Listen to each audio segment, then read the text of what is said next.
концертimiz тұңғыш президентімізге арналады. Елбасы елтірек атты.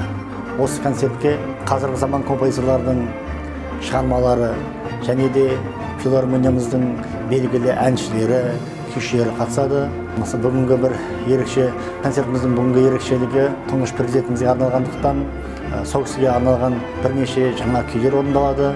Соның ішінде Айтбай Мұздахановтың «Нұраға» атты күйі және де биылғы еліміздің тәуелсіздігінің 30 жылдығына байланысты да Қазақстан, қазақ елі, айналдым елім атты Ескендір Қасымғалиевтің және де басқа белгілі композиторлардың әндері орындалмақ. Оркестр казахских народных инструментов Государственной академической филармонии Акимата города Нур-Султан подготовил замечательный концерт. В программе концерта прозвучат произведения, посвященные именно историческим событиям, посвященные тому, как становилось наше государство, наша республика.